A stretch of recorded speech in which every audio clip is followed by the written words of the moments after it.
Aloha, ladies and gentlemen. Welcome back. My name is SprinkleBeard. I'll be your host for today. We stream every day over at twitch.tv/SprinkleBeard from 1 p.m. Eastern Standard Time to 6 p.m. Eastern Standard Time. Last time when we did this, we did a review of all the magic rare dwarfs. So today, we're going to review all of the... Get out of here, flailer. The Force Dwarves rares. Let's get into it. Let's have some fun. So I've since moved my computer, so I'm not going to pull over the little infographic that I kind of made, and it wasn't a very good infographic. We'll just talk about what I think. Please understand, if you're watching these videos, these numbers that I'm about to tell you are numbers that I have made up based upon what I have noticed on certain trends, and that makes me feel good about the champions I pick and why I pick them. These numbers are not supported anywhere. They are not an average of every single champion in the game. Just numbers that I have decided for myself that make sense to me and how I want to play the game or my understanding of it. So I hope these help you. So here we have Beast Wrestler. HP I would like to see around 16,000, so he's just below there. Because he's an attack, I'd like to see around 1,200 and then 1,000 defense. We're a little bit above the 1,200, way low on the defense, so that's fine, just means he's squishy. Speed is a little bit below 100. It's not bad though, so that's not a huge factor. Obviously, yes, it's slower than I would like. And then he does get crit damage and he has higher resistance, so all of these things are great. He has a passive where he increases all allied crit rate in the arenas by 16%. So if you didn't have a speed lead or a defense lead, maybe an accuracy lead, crit rate does go up pretty high there. So if you have him, if you like him, if you need more of your characters critting, this could be a way to get your characters up to that 100% crit rate in the arena. So not a terrible passive. I would have liked to see this in all battles. Again, it's a rare though. Rares get more specific. Increases damage inflicted by 50% for the first hit on each enemy. I love this skill. I think it's amazing. I have a Beast Wrestler, and I have not built him up to see if this does like really ridiculous damage on his first hit. I'm also at a point in the game where like you're not able to like one-shot anything. So with that being said, this skill has kind of lost its value for me personally. This could be really great for you, especially in the arenas, right? If you need to kill off the opponent's blue champion, like their ninja or their Elhain, their starter, whomever else, this could be a great chance for you to one-shot them or put them into position for you to follow up with somebody that will clean house, right? So Kel or Elhain get bonuses for killing certain champions. That would be an easy way to get them the bonus that they require. Attacks one enemy. Enemies killed by the skill cannot be revived. This is actually an incredibly valuable skill. You don't see it a whole lot in the game, which is unfortunate. Or very fortunate, depending on if you require revive champions. It is hard to justify that this skill is like amazing, though. I do want to put out, this is a super niche counter. Where he could be best in, right, is if you go into Ice Golem. Ice Golem constantly resurrects his minions. So using this, you could stop them from being resurrected. And then there's a boss in the Doom Tower that self-revives. If you killed it with this skill, you'd kind of cheese it. This passive would not be good in the Doom Tower, though. I do want to warn for that. Attacks one enemy 2 times, has a 20% chance of placing a stun debuff for 1 turn. I wish that had a higher chance. That was kind of common for, at the time Beast Wrestler was created. Aesthetically, I like Beast Wrestler. I like this shoulder pad. I don't know why I like whatever's going on with his head. It kind of looks like scales or something. I like that. Even his sword is pretty decent looking for a Beast Wrestler. So overall, is he good or great? Not really. If he's like your first rare, he could be a lot of fun to play with, especially that he's Force. And if you give him good damaging gear, he could be really impressive. This is a champion I would not give like vampire gear to, or lifesteal, I guess is the better way of saying it. But yeah, let's move on to the next champion. Honor Guard, and he looks dead underneath underneath there, or that he was charging through fires. Aesthetically, though, he's not too bad. So again, HP I'd like to see around 16,000. Because he's a defense champion, I'd like to see 1,200 and then 1,000. So the 1,200's there. Speed is in a good place. And then he has extra resist on top of it. Increases force ally defense. I never like these overly specific things. At the beginning of the game, if you get loaded up with like all force or all spirit or all magic, it can be good. It's just rare, though, that you're ever going to have a team of like all force in the early game. When you get to end game, it's a lot easier to make a full force team that makes sense and has good synergy. Let's move on. Attacks one enemy, has a 75% chance of placing a block buffs. What actually makes this skill good is that it does get up to 100%, and block buffs is a very useful skill, especially in the arena. You can really mess up certain teams if he goes first, or if you know he's going to go before somebody who buffs. So there is the warning, right, for like a skill like that. Attacks one enemy, has a 50% chance of stealing 2 random buffs from the target. So this is now super amazing for the magic keep. Block buffs on the boss would be very good. You could stop the boss from ever getting buffed and therefore ever dealing more damage to you. But then also stealing random buffs. Honor Guard would be somebody definitely worth keeping, especially for that keep. Absolutely valuable for the magic keep. If you had him in the early game, or if you need something to help you defeat the magic keep. You're looking for the stealing of buffs, removal of buffs, reduce buff duration, stuff like that. Attacks one enemy, has a 50% chance of decreasing the accuracy for 2 turns if the target has no active buffs. So this could be good in the arena as well. Accuracy is kind of much better in the PvP section of the game compared to anywhere else. It's not bad in the campaign, not bad in the dungeons, just not as reliable. I don't know if the dungeon bosses just have like a ridiculously high, or if their accuracy is more guaranteed. So, the accuracy debuff doesn't seem to work on them. But yeah, very good for Magic Keep. So if you needed somebody in the Magic Keep, this would be the man to keep your eye out for. Porphyrator. So again, 16,000 HP. He's just below, not a big deal. Tomahawk, welcome back to the stream. Attack is at 1,200, and so that's good as an attack champion. Defense is a little bit below the 1,000 that I would be hoping for.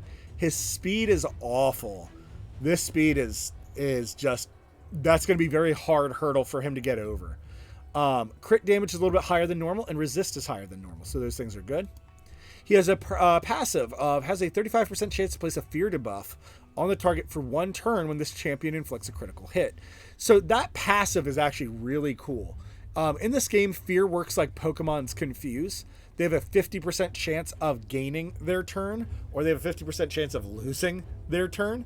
Now, the difference between fear and true fear will cause the skill that they choose to go on cooldown. So let's say he has a true fear on him, and you try to use this A2, it will go on cooldown for the 4 turns. However, fear just stops them from taking any action. They just lose a turn. It's kind of like a stun in that regard, so it's like a 50% chance to stun when the opponent tries to take an action. But yeah, fear is super dirty in this game, and it's just as frustrating as Pokemon. Attacks one enemy, ignores 50% of the target's defense, grants an extra turn if this attack kills an enemy.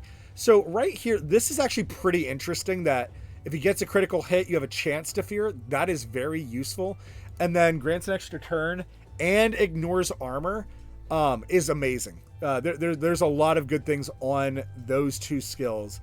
Let's see if his A1 clutches it. That I would be like, oh, he could be great, right? Attacks one enemy, has a 30% chance of placing a 5% poison. That's really disheartening. If this was like a defense break, or even an attack break, even a speed break, actually, now that I think about it, if he reduced their attack, defense, or speed, I would like him a lot then. Or like a turn meter decrease or something. Just something to just make him a little bit more impressive. Overall, I don't think he's great. I will say, though, if you get him as your first rare, he's interesting enough to use. And as a force champions at the beginning would be really nice to have. You could use him in the Force Keep as well, because he ignores 50% of the target's defense, and the poison would also help take out the boss. The boss is immune to fear, though, so that would be hard. And that speed is just awful. Like low speed and low defense, it's the same thing in Pokemon. It's just a terrible combo. It's really hard to ever justify, because then you need to put in supports to try to speed him up or protect him long enough to get off his kit, and his kit isn't powerful enough for you to be like, oh yes, this is great. So he would be fine in like the normal campaign and the hard campaign. After that, though, it'd be very hard to justify him. I would never take him above 4 stars. Yeah, let's move on. Dolor Lorekeeper. I get so many copies of this dude, and I don't like him. Like, his aesthetic is not bad. For like a little badass battle dwarf, he's not bad. But I've never valued him. So let's give him a quick review here. All right, so HP is above 16,000, so that's good. He is a support champion, so I'd like to see the defense higher, unless he's an attacking support. Either way, the substats here are not in the greatest position. 98 speed is okay. I would like to see a lot higher for a support. And then I would have liked to see resistance as a support. It kind of feels like this game just doesn't really enjoy their supports for extra resist that I would like to see, but not a huge deal, right? Increases ally HP in all battles by 15%.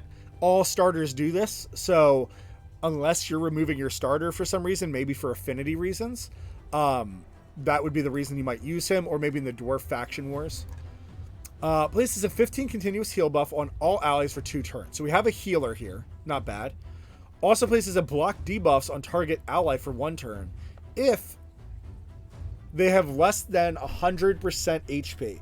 So what's nice about this is you get to choose the one ally that you want to get the block debuff. And block debuffs is good. It is not the best in the... It will be very situational how good that skill will be. The continuous heal on all allies for 2 turns is great, and the fact that it's the bigger continuous heal does make that a good healer. So right now, he's an option as a good healer. For the early game, at least. Attacks one enemy, has a 40% chance of placing a stun debuff for 3 turns... stun debuff for 1 turn. It's on a 3-turn cooldown. If the target is under any debuff. A little too situational, right? Not super hard to get that going, but not great either. So yeah, not liking him so far. Attacks one enemy, has a 25% chance to place block active skill buff. So what block active skills is for our newer players, right? It means that the A2 and the A3 here would go on cooldown for 1 turn. They would be blocked for 1 turn. These active skills could not be used, could not be chosen. So if Dolor attacked another Dolor, his A2 and his A3 would be blocked for 1 turn. It would act like they're on cooldown. So that's not bad. It's a pretty low chance. Would get up to 45%, which is good. And what's nice about block active skills, it hits all the skills. It's not just one random skill. So overall, not bad. He could be a good early game healer, or a good AoE healer, if you need one. That's kind of where his kit really ends for me. Yes, if you got the stun off, it would feel amazing. Yes, if you got the block active skills, it will feel good.